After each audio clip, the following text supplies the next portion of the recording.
it would be months before I could lay my hands on that, and people don't commit murder on credit. No, we'll have to think up something better than that. All right, we will. There's an answer, and we've got to find it. How much time have we got? It's tomorrow morning.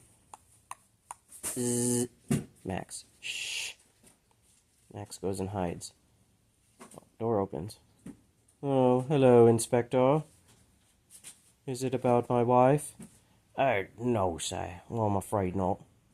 What is it, then? I put my briefcase down and do the things with raincoats. I'm making inquiries in connection with a robbery that took place about 3 weeks ago. Can't this wait a few days?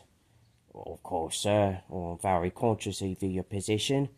If I may, I would like to say how deeply sorry I am that things... Yes, Inspector. All right. How can I help you?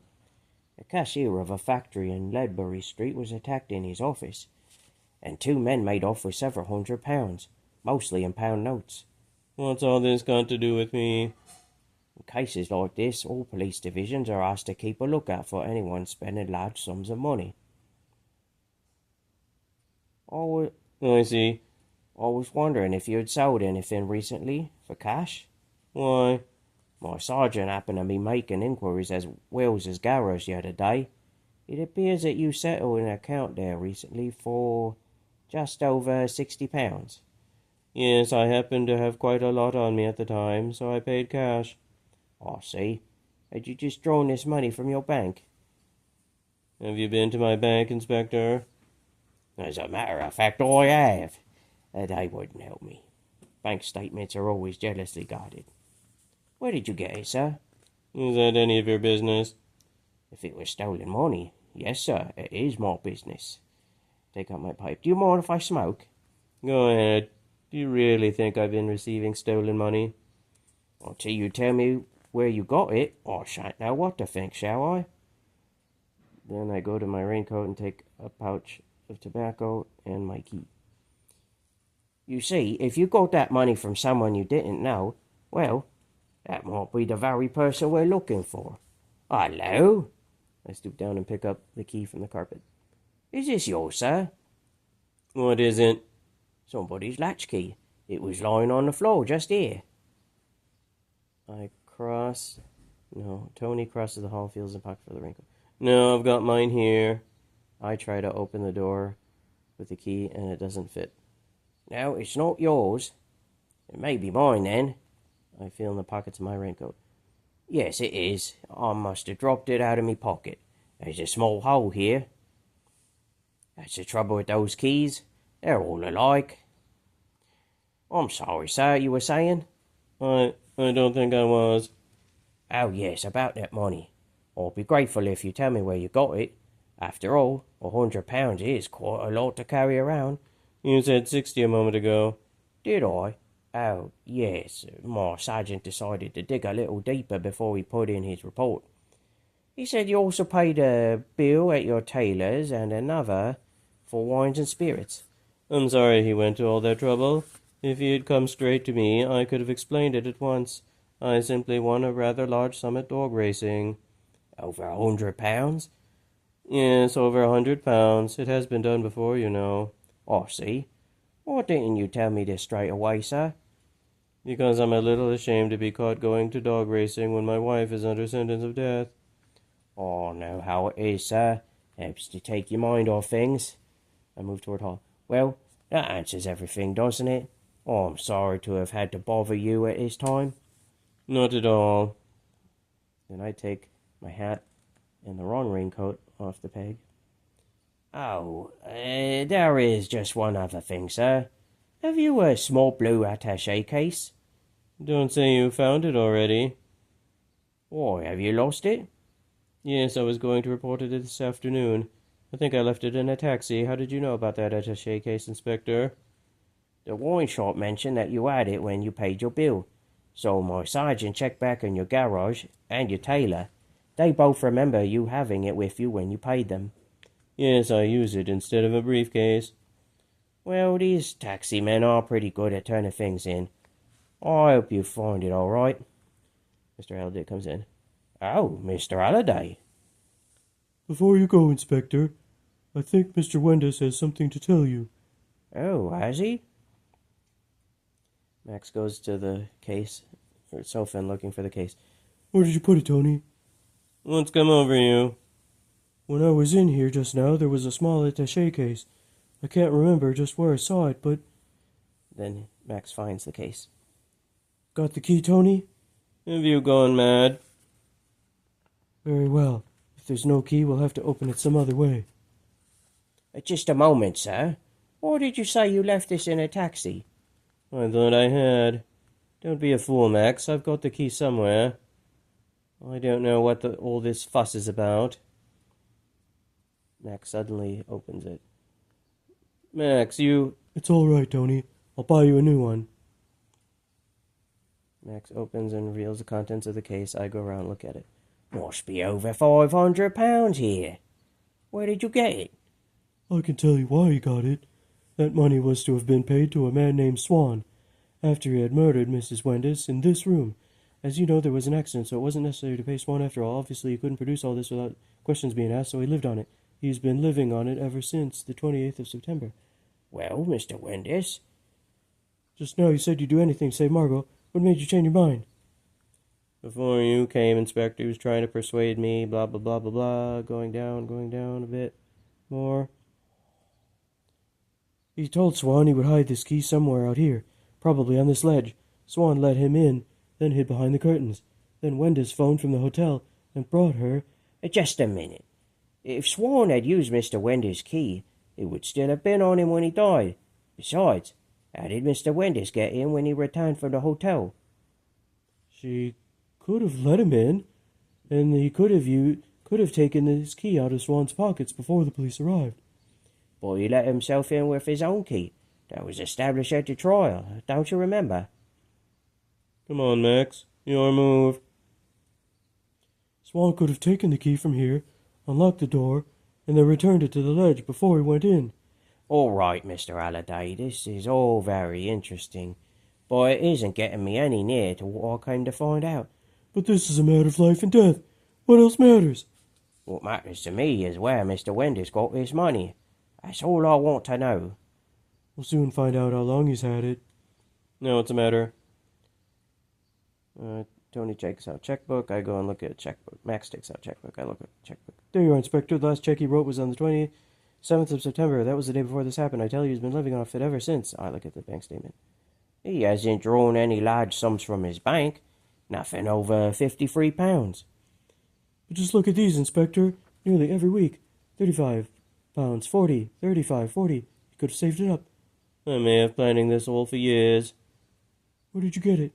Are you sure you want to know? I warn you, Max, you won't like it. Come on. Very well, you've asked for it. Tony tells the story.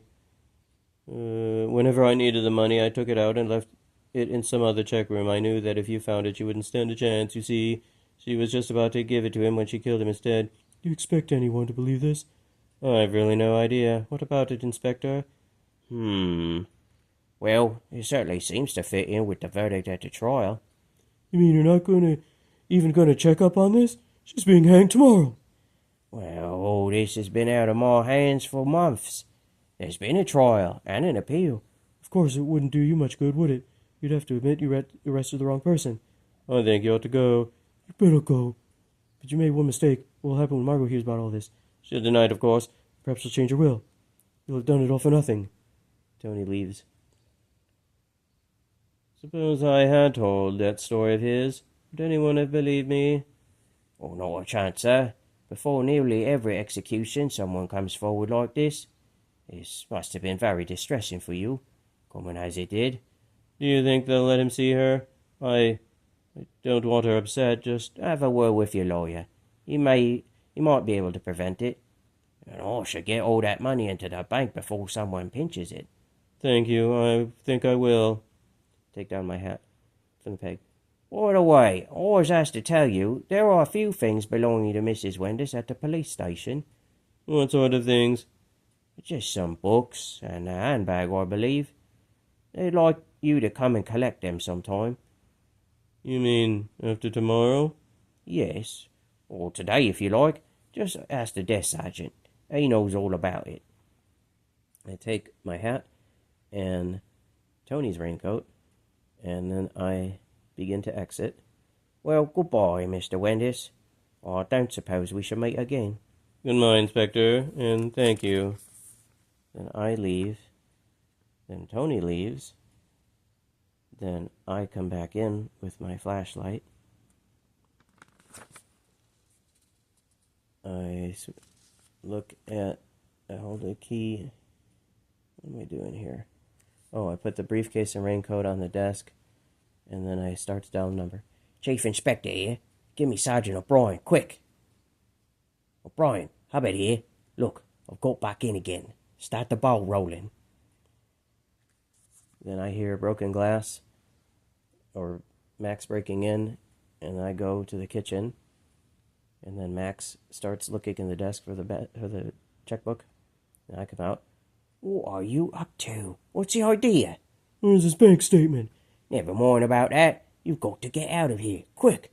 Have you got it? Me. Shh, not so loud. But you don't see. Shut up. If you want to save Mrs. Wendis, keep quiet and let me handle this. You. Then I raise my hand, keep Max quiet. I point to the hall door. I say, shh. We both stand motionless. Someone tries to insert the key into the lock. I raise my hand to restrain any movement from Max. Footsteps move away. Hubbard breathes a sigh of relief. He opens the bedroom door and peers towards the street. Phew! You nearly ditched us then. Why should I have you locked up? What's all this? They talk about flat-footed policemen. May the saints protect us from the gifted amateur. I cross to the window and look out into the garden. The French doors. I turn to Max. You better prepare yourself for a surprise, Mr. Halliday. Then Margot appears. Hello, Max. Where's Tony? He's gone out. When will he be back? We're not sure. Was it you who rang just now? Yes. Why didn't you let me in? You've got a key. Why didn't you use it? I did, but it didn't fit the lock. And you know why, don't you? No, I don't. Has the lock been changed? May I have your bag? I open the bag, take out the zip purse, and take out the key. You knew this wasn't your key, didn't you? No. I pick up the attaché case. Your husband has explained this, you know. You can tell us all about it now. What is it? Why am I don't understand. No, I don't believe you do. Come and sit down, Mrs. Wendis. Mrs. Wendis sits down. I put the key back into the handbag. What's going on here? I look out the garden window. Thompson! Take this handbag to the police station. What is this? Why are you here? I know. Margot, what is this? Why are you here? I don't know. About an hour ago, the warden came to see me. Just said I was to be taken home. Two detectives drove me here. They parked just around the corner. The policeman came up and said I should go. But I couldn't get the door. When I left, the policeman was still outside. He brought me in around the garden. Where's Tony? He was supposed to visit me this morning, but they said he couldn't come in. Has anything happened to him? No, nothing. Inspector, do you think you could tell us what you're up to? Mrs. Wendis, what I've got to tell you may come as a shock. Yes? We strongly suspect that your husband had planned to murder you. He's right, Margot. He arranged for Swan to come here that night and kill you. How long have you known this? Did you suspect it yourself? No, never. And yet, what's the matter with me, Max? I don't seem to feel anything. Shouldn't I break down to something? It's delayed action, that's all. In a couple of days you're going to have one heck of a breakdown. When did you find out? The first clue came quite by accident. We discovered that your husband had been spending large numbers of pound notes all over the place. It ran into over £300. And it appeared to have started about the time you were arrested. Now I had to find out where we got this money and how. Then I remembered that after you were arrested, we searched his flat, and I saw a copy of his bank statement in that desk. So, yesterday afternoon, I went to the prison and asked to see your handbag. And while I was doing this, I managed to lift your latchkey. Highly irregular, of course, but me blood was up. Then, this morning, When your husband was out, I came here to look at his bank statement. I never saw it because I never got through that door. You see, the key I had taken from your handbag didn't fit the lock. 3 knocks on the ceiling above. They all look up. Hubbard rushes to the hall and switches off the lights. Don't make a sound. Sound of a street door opening and shutting. Footsteps go to the door. Tony tries to put in the key, but it won't open. Then he leaves. That was a near one. I pick up the phone. Maida Vale Police. Hubbard here. Look, O'Brien. He's found out about his raincoat. He just came back and he couldn't get in. I think he's on his way to the station now. His handbag arrived. Good. He's gone towards the police station. Now look, give Wendis those books and the handbag and make sure he sees the key. Better make him check the contents and sign for it. If he wants his own key and raincoat, tell him I'm going to Glasgow. Still on the phone. Right. Call me back when he leaves the station. I put down the phone. Well, Mr. Halliday, have you got it? I don't think so. Where's Mrs. Wenda's key? I go through the open hall door and passage. I take the key from under the stair carpet and hold it up. It took me just half an hour to find it. But if it was there, why didn't Wenda's use it just now? He didn't use it because he doesn't realise it's there. He still thinks it's in his wife's handbag. You see, you were very nearly right. To Margot, he told Swan that he would leave your key under the stair carpet, Mrs. Wendis, and told him to return it to the same place when he left. But if Swan was killed, he naturally assumed that your key would still be in one of Swan's pockets. That was his little mistake, because Swan had done exactly what you suggested, Mr. Halliday. Going through the motions, he unlocked the door, and then returned the key before he came in. And it's been out there ever since. And the key Wendis took out of Swan's pocket and returned her handbag was Swan's own latchkey. Mind you, even I didn't guess that at once. At first I thought your husband must have changed the lock. It always surprised me that no key was found on Swan's body.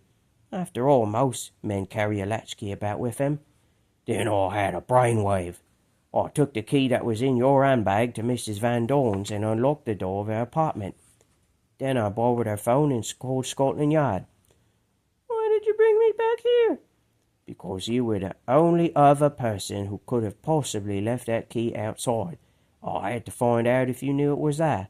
Suppose I had known. You didn't. Max! Yes, darling? I think I'm going to have that breakdown right now. Phone rings. I pick up. O'Brien! Right. He's just left the station. Okay, Wendis just left the station. Try and hang on a little longer. Handkerchief. What happens now? Sooner or later he'll come back here. As I've pinched his key, he'll have to try the one in the handbag. When that doesn't fit, he'll realise his mistake, put 2 and 2 together, and look under the stair carpet. But if he doesn't do that, all this is pure guesswork. We can't prove a thing. That's perfectly true. But once he opens that door, we shall know everything. What will you do then? I'm to phone Scotland Yard. They're standing by for my call now. And Mrs. Wendis? We'll have nothing else to fear. Thumps on the ceiling. I switch off the light, stand by the telephone. Max. All right, Margot. Yes, I'm all right. Quiet now, you two. Footsteps. The hall door. Pause. Sound of key and lock. It doesn't fit. Long pause. Footsteps. Back door. Back slams. He opens bedroom door. Max opens bedroom door and peeps through it in whisper. Careful. He's gone around by the garden. Me. Shh. Max. He's coming back. Me. He's remembered. Then Tony puts the key in. And the play is done.